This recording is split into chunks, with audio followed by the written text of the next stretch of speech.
크리스천의 톡톡한 책 읽기. 오늘 책은요, 설교에 대한 책입니다. 제목이 하나님, 아름다움, 설교. 이런 책인데 원제를 보니까 The Beauty of Preaching, 그러니까 설교의 아름다움이라는 얘기인데, 하나님의 그 아름다움을 설교에 담아서 어떻게 할 것인가 라고 하는 거여서, 단순하게 설교를 어떻게 아름답게 할 거냐라고 하는 것보다는 하나님의 아름다움을 설교자가 어떻게 설교에 담아서 청중들에게 정말 아름답게 전할 수 있을까, 이것을 일관되게 말해주고 있는 책이었습니다. 추천사를 누가 써주셨냐면 윌리엄 윌리몬이라고 하는 꽤 유명하신 분인데, 이분이 그 추천사 내용 중에 설교의 주된 목적은 그리스도의 아름다움이 그분의 교회 위에 빛나는 것이기에 설교자는 여기에 초점을 가지고 설교를 해야 한다라고 말하고 있거든요. 즉 그리스도 안에서 하나님이 구속하신 세상의 특별한 아름다움을 선포하는 것이 곧 설교다, 이렇게 설명을 하면서 이 책이 그러한 내용을 담고 있다, 추천을 해주고 있습니다. 저자는 이 책을 쓴 목적을 얘기하는데 복음에 담긴 그리스도의 아름다움을 보게 하는 것이다 라고 얘기를 해요. 복음에 담긴 그리스도의 아름다움, 그러니까 그리스도의 그 아름다우심, 또 그리스도 안에서 하나님의 사랑, 그 아름다움을 정말 처음부터 끝까지 계속해서 강조를 해주고 있습니다. 그렇다면 설교자는 그 과정에서, 즉 그리스도의 아름다움을 볼 수 있도록 하는 역할을 하는 거겠죠. 그래서 아름다운 설교를 함에 있어서 성령의 역사를 포함한 삼위일체 하나님을 높여드리는 것이 가장 합당하다라고 저자는 말을 하고 있습니다. 저자는 복음의 아름다움, 말씀에 대한 존중과 갈망, 하나님과 그분의 뜻을 기뻐하는 마음, 그것을 우리에게 전해주고 싶어 합니다. 실제로 정말 굉장히 많은 신학자들, 어거스틴, 루터를 포함해서 정말 많은 신학자들이 이 설교에 대해서, 하나님의 아름다우심에 대해서, 그리스도의 그 놀라우신 행하심에 대해서 표현한 내용들을 정말 많이 소개하고 있더라고요.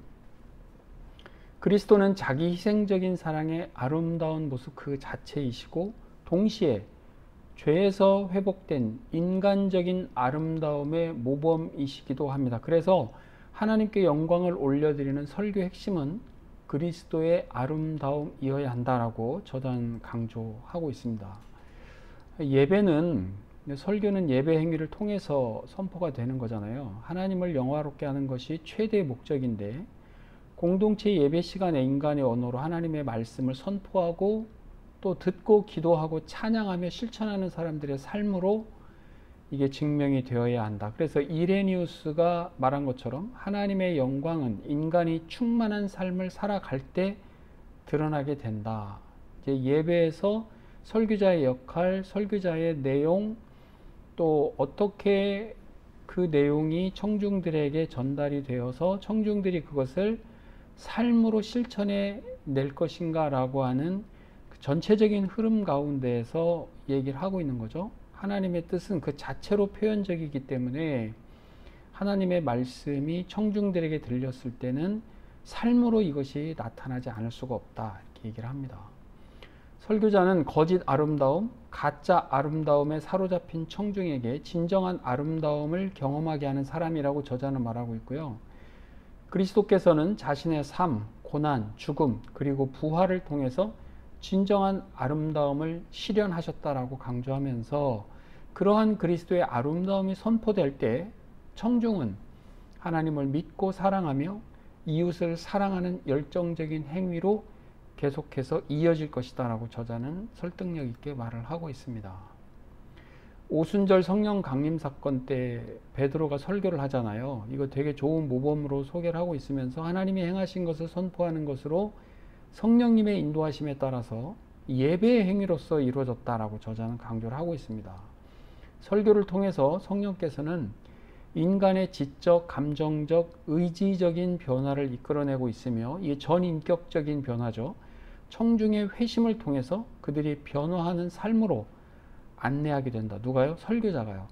이들은 하나님의 아름다움을 맛보고 알면서 그 안에서 거하는 삶을 추구하게 될 것이다 라고 저자는 강조를 하고 있습니다. 그래서 교회는 성부, 성자, 성령 하나님을 예배하고 섬기면서 참된 행복을 발견하는 삶의 방식을 경험할 수 있도록 돕고 이끌어 주어야 한다라고 교회의 역할에 대해서도 강조를 하고 있고요.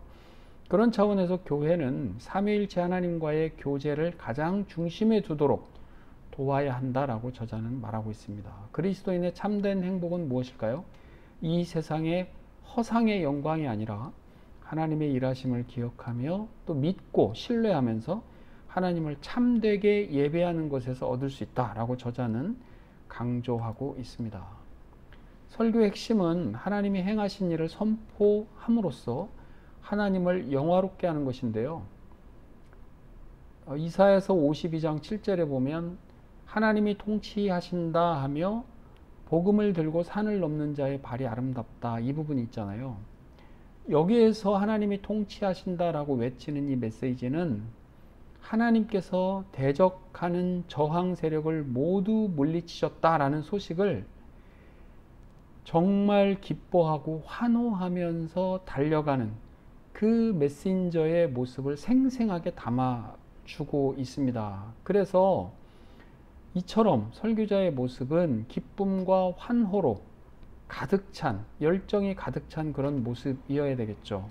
사실 산을 넘는 발은 먼지가 많고 굳은 살이 박혀 있고 또 갈라지고 피도 났겠죠. 그러나 그럼에도 그 발이 너무 아름답다. 왜냐하면 메시지의 내용, 하나님께서 통치하신다라고 하는 그 승리의 메시지가 너무 기쁜 소식이기 때문에 그렇습니다. 우리를 구원하시는 주님의 모습 그 자체도 비슷하죠. 사람이 보기에 고운 모양도 없었다라고 이사야서 53장에 얘기하고 있잖아요. 사람이 보기에 매력적이기보다는 오히려 비참하고 추한 그 모습 자체였단 말이죠. 십자가에 달려 계시는 그 모습이 뭐가 보기에 좋았겠습니까? 그러나 그리스도께서는 우리의 비참함과 추함을 가장 선하고 아름답게 변화시켜 주시기 위해서 스스로 가장 낮고 천한 이곳에 겸손하게 오셨기 때문에 그 자체가 아름답다라고 저자는 강조하고 있습니다. 매우 역설적이죠. 두 렙돈을 바친 가난한 과부의 헌금에 대해서 저자가 설명하는데 모든 것을 비운, 다 드렸죠. 그런 과부의 모습은 십자가에서 죽기까지 자신을 다 비우신 예수님의 가장 아름다움을 비춰준다, 이렇게 강조를 하고 있습니다. 자기를 부인한다라고 하는 것은 하나님을 위해서 모든 것을 비울 수 있다라고 하는 것을 전제로 담고 있다고 저자는 강조하고 있습니다. 일부는 하나님을 기능적으로 이해해서 하나님을 어떤 문제 해결을 위한 실용적인 수단으로 보게 되는 그런 잘못을 범하는데 그래서는 안 된다. 이게 어떤 장면이냐면 그 이름 모를 여인이 그 나병 환자였던 시몬의 집에 와서 향유를 붓잖아요, 주님께. 그 부었을 때 제자들은 이 아름다운 모습의 가치는 모르고 실용적인 차원에서만 접근해서 허비했다, 이렇게 책망한단 말이에요. 바로 우리의 모습이겠죠. 주님은 죄의 속박에서 변화를 가져오실 수 있는 분이시기 때문에 이 땅의 실용적인 가치를 초월하시는 분으로 우리는 이해해야만 맞는 것이다 라고 저자는 얘기를 하고 있습니다. 아름다움의 근원은 하나님이시죠. 가장 아름다우신 하나님께서는 사랑의 끈으로 우리를 이끄십니다. 아름다움은 매력이 있잖아요. 매력은 끌어당기는 힘이 있단 말이에요. 그래서 하나님은 그 아름다움 자체로 우리를 이끌어 주시는데 구원으로 이끌어 주신단 말이죠.